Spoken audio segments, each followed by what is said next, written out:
नमस्कार। सोचिए, क्या कोई ऐसा कानून हो सकता है जो किसी को वो जुर्म करने से रोके जो उसने अभी तक किया ही नहीं है? आज हम एक ऐसे ही अनोखे कानूनी टूल को समझने जा रहे हैं जिसे सजा देने के लिए नहीं, बल्कि किसी अपराध को होने से पहले ही रोकने के लिए बनाया गया है।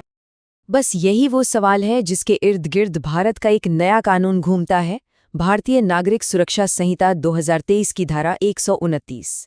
तो चलिए इसे और गहराई से समझते हैं। तो चलिए सबसे पहले ये समझते हैं कि आखिर ये कानून है किस बारे में। ये किसी किए गए अपराध की सजा के बारे में बिल्कुल नहीं है, बल्कि भविष्य में अच्छे व्यवहार की एक तरह से गारंटी मांगने के बारे में है। इसे आप एक तरह से कानूनी येलो कार्ड की तरह समझ सकते हैं। ये एक ऑफिशियल वार्निंग है और साथ ही एक फाइनेंशियल वादा भी कि आगे कोई गड़बड़ नहीं होगी। और ये सीधे सीधे उन लोगों के लिए है जिन्हें कानून आदतन अपराधी मानता है। तो सवाल ये है कि कौन आता है इस कैटेगरी में? कानून ने इसे बहुत साफ साफ बताया। आइए देखते हैं। तो सबसे पहले कानून उन लोगों की बात करता है जिनका प्रॉपर्टी से जुड़े क्लासिक अपराधों या लोगों के खिलाफ जुर्म करने का एक पैटर्न रहा है।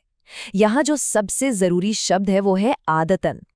इसके अलावा इसमें वो लोग भी आते हैं जो लगातार पब्लिक पीस को भंग करते हैं या जिन्हें इतना खतरनाक माना जाता है कि उनका यूं आज़ाद घूमना समाज की सुरक्षा के लिए ही एक बड़ा खतरा बन सकता है। और ये बात सीधे सीधे कानून के सुरक्षा वाले मकसद को दिखाती है। अब जो चीज़ इसे और दिलचस्प बनाती है वो ये है कि इसका दायरा सिर्फ गली मोहल्लों के अपराध तक ही सीमित नहीं है। इसमें आर्थिक और पब्लिक हेल्थ से जुड़े अपराध भी शामिल हैं। ठीक है, तो मान लीजिए किसी ऐसे शख्स की पहचान हो गई। अब आगे क्या होगा? इसके लिए एक पूरी कानूनी प्रक्रिया है। चलिए देखते हैं। एक बात साफ है, ये पूरी प्रक्रिया मनमानी नहीं है। ये एक प्रॉपर सिस्टम से चलती है। इसकी शुरुआत होती है जानकारी मिलने से, फिर उस व्यक्ति को अपनी बात रखने का मौका दिया जाता है और उसके बाद ही मैजिस्ट्रेट सिक्योरिटी बॉन्ड का ऑर्डर दे सकता है। और ये बॉन्ड कितने समय तक लागू रह सकता है? तो कानून के मुताबिक मजिस्ट्रेट ज्यादा से ज्यादा 3 साल तक का आदेश दे सकता है।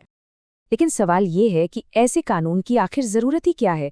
इसका जवाब हमें कानून से जुड़े ऑफिशियल नोट में ही मिल जाता है। तो सबसे जरूरी बात यह है कि इस कानून का पहला मकसद है समाज को सुरक्षा देना।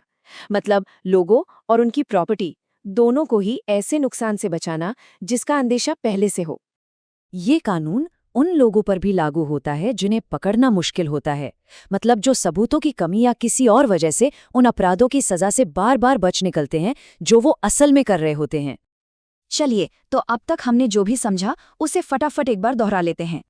तो कुल मिलाकर देखें तो धारा 129 अधिकारियों को एक कानूनी आधार देती है ताकि वो किसी के व्यवहार के पैटर्न को देखकर दखल दे सकें, और इसका सीधा सीधा मकसद समाज को सुरक्षित रखना है।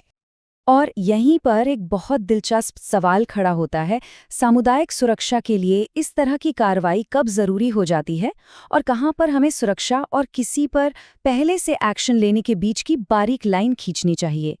इस विषय को समझने के लिए हमारे साथ जुड़ने के लिए बहुत बहुत धन्यवाद।